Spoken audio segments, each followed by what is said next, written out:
Genshin Impact has been and still is a very popular game, and admittedly, I'm very late to the Genshin Impact bandwagon. While I always thought the game was interesting, it took me a long time to play it because I don't like playing games on my phone, and it wasn't coming on to Nintendo Switch, which was the only real console I had. And my computer at the time was way too weak to run any game, let alone Genshin Impact. Also, if you're wondering why I am on my bed and against a blank wall, you can thank my foot for that.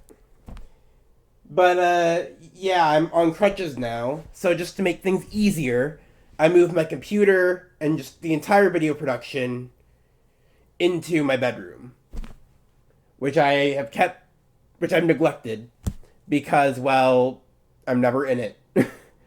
I'm in it to sleep, and then I am not in it for the rest of the day until I come back to sleep again. It's been a very boring 2 days. Anyway, thankfully I have Genshin Impact now, so let's get back to talking about it.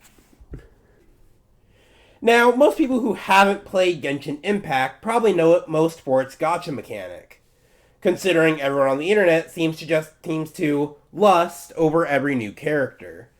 But aside from just that, the rest of the game is actually brilliantly structured and designed to pretty damn near perfection. To start, we have the enemies. Just like any action RPG game, Genshin Impact has a decent variety of enemies. Most of them elemental variants of slimes and the game's own enemies called hilichurls. Now, there are a few other enemies that act as bosses and mini-bosses, but these are your basic enemies, and it actually makes for a decent amount of variety, because there are 7 different elements that either enemy can be, and hilichurls can also just be no element. But this game goes a step further and has each enemy at different levels to help guide you.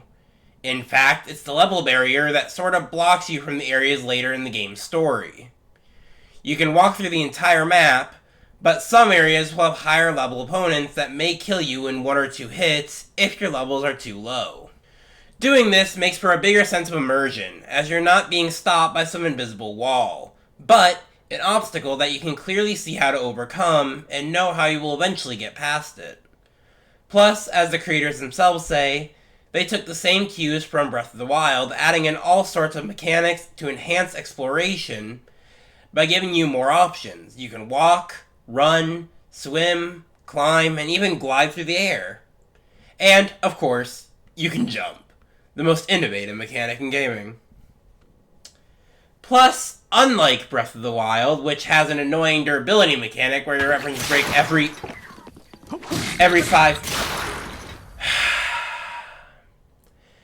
5 seconds. Genshin Impact just lets all weapons be. However, via chests in the world, quest rewards, as well as the gacha system, you can get all sorts of powered up weapons for your characters. And that's the final thing to talk about, the gacha system. For the people out there who don't know, a gacha system is essentially a randomizer, where you put in some form of digital currency for a random chance at items or characters. In Genshin Impact, you use objects called primogems to wish for new characters you can play as, or weapons you can equip to characters you already have. Also, like any good gacha system, it has an incredibly low chance of giving you a specific character. It's gambling, no matter what way you slice it. However, in the game's story, you also unlock characters to play as. For example, starting the game, you already unlock 3 new characters, only a few minutes in with a variety of skill sets. You have Amber, who has the Pyro element and uses a bow and arrows. You have Kea, who is a sword fighter using the Cryo element. And Lisa, who uses the Electro element and fights as a magic user, her weapon being a magic tome. And so, the game never really makes you feel like you absolutely need to get a specific character, unless you just personally want the character for whichever reason. We don't judge here. Especially since none of the characters, at least as far as I know, give you any additional exploring potential. So for a majority of the gameplay, your character choice doesn't truly matter. only in the combat. So, if you can't tell, I really love Genshin Impact. But that doesn't mean it's perfect. For as much as the game gets right, the game does have a decent problem. And that's the space between the story bits. Different chapters of the story are locked by your adventurer level, a separate level system from the characters' levels that dictates how far you can go in the game's story, as well as a few specific gameplay elements.